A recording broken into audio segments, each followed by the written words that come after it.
I recently watched the entirety of the Showtime series, The Curse, created by actor-directors Nathan Fielder and Benny Safdie, starring Emma Stone. The show touches on many important and interesting themes, but there is one specific thread I'd like to pull on, which touches on the very reason why the Sit With It channel exists. It seems to me that The Curse is a well-executed, unnerving look into living in the status quo. In The Curse, our protagonists Whitney and Asher spend the entirety of the show attempting to win the status quo game. Their aim is to solidify their personas while struggling against external circumstances and the internal realities of who they are beneath their social masks. I use the term status quo as a labeling device for the civilization that humanity has built around the avoidance of discomfort and the constant search for pleasure and comfort. The status quo is propagated by one's family, educational institutions, religious institutions, and mass media. The way I see it, the status quo makes us into addicts, constantly seeking pleasure and ignoring the realities of discomfort. We get some of our most powerful pleasure hits in the form of status validation, and we call that validation love. We get pleasure from people, objects, and situations. We learn to squeeze them for pleasure and status validation. Discomfort gets ignored, tapered over, or gets built into self-serving personal narratives for more validation. We spend much of our lives maintaining a fictional avatar of ourselves, called the persona, to navigate the status quo. The goal is to always win, never lose. If we lose, we spin that into a win and keep moving forward. Whitney is doing all she can to distance herself from her slumlord family. She privately Googles herself to see whether ties to her family are becoming public knowledge, and she is constantly trying to control situations where that embarrassing information could come to light. Whitney is a fascinating character study of a person who can chameleon herself in every social interaction, working overtime to manipulate people and circumstances as part of her desperate need to win. She behaves like an addict struggling to get her fix. Asher progressively gives more and more of himself to his wife's project and to her curation of her new persona. Producer Dougie mentions that Asher is just pretending to be a good man. We see Asher taking notes on his performance as a husband and try to self-author his new good man persona. We do get glimpses of the Asher underneath, though. He is seen on camera laughing at a gambling addict, has several intense outbursts, and has secret fantasies. Asher unravels as he enters a psychological and metaphysical no-man's land, slowly denying and emptying himself of independent agency and self-respect. He becomes totally fixated on the role he plays for Whitney. He also behaves like an addict struggling to maintain his fix, validation from her and of his new persona. But the thing is, status quo personas cannot be perfectly maintained. Personas crack. Eventually, the discomfort one tries to clamp down on will eat away at these meticulously curated fictional avatars. According to some interpretations of C.G. Jung's depth psychology, one's own unconscious mind sends out messages to one's conscious mind. These communications can be interpreted as prompts directing us back into ourselves, away from the persona masks we've created. If one isn't paying attention, the message may get louder. If the message gets loud enough, one might see the unconscious begin to play out in one's external world.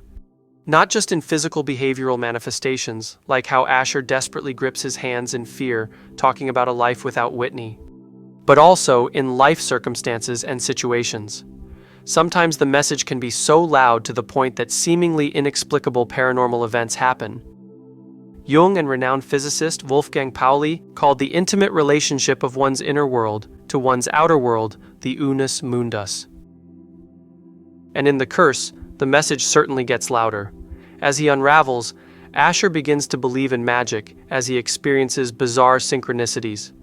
In the last episode, it seems that the couple has more or less won. They've persevered through all the external and internal pushback.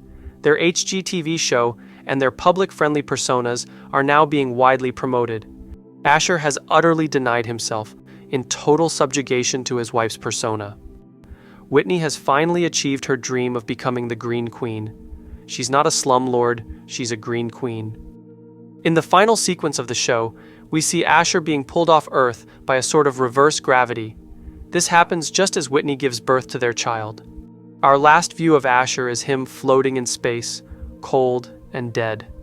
After an initial burst of emotion seeing her child for the first time, our last look at Whitney is actually her looking at us, the disembodied observer.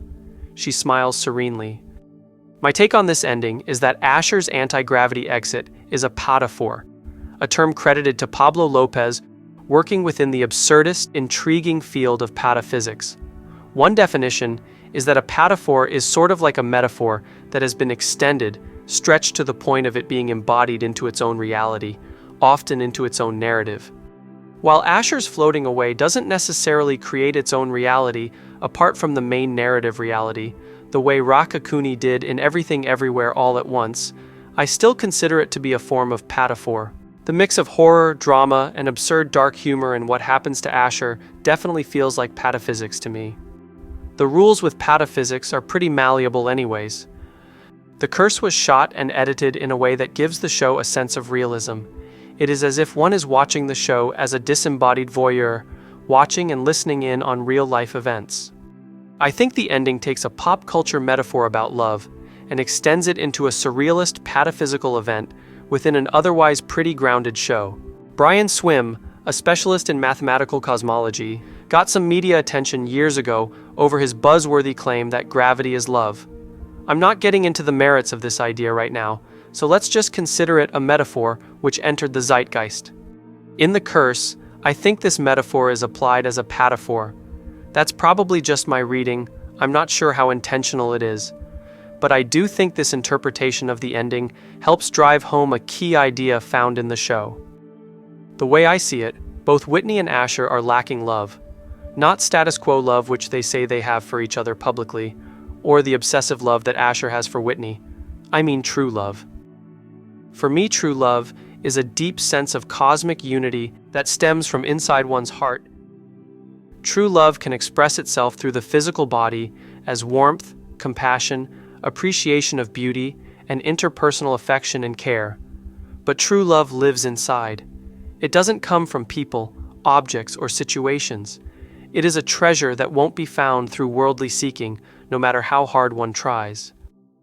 Asher has made himself totally subservient to the fictional persona of his partner, desperate for love, and doing so, he has abrogated himself.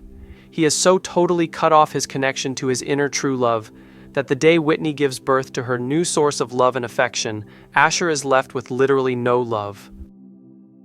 In episode 9, Asher tells Whitney that the moment she truly doesn't want to be with him, she doesn't have to say a word, he'd be gone.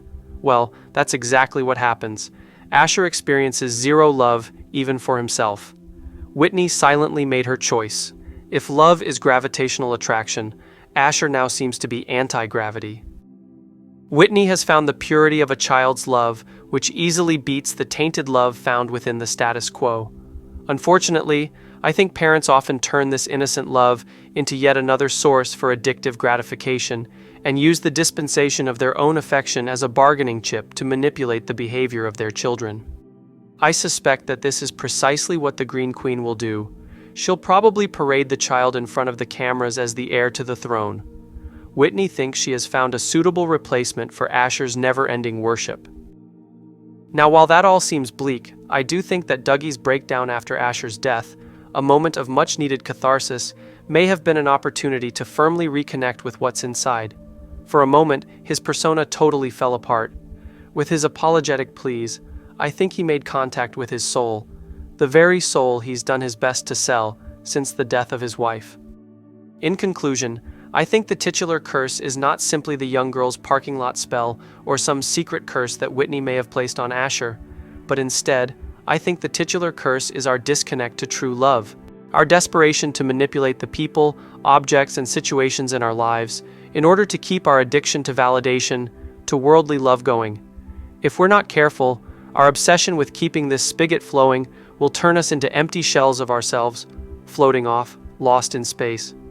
Perhaps we can stop and take a moment to consider if there's a different approach to life. Thanks for watching.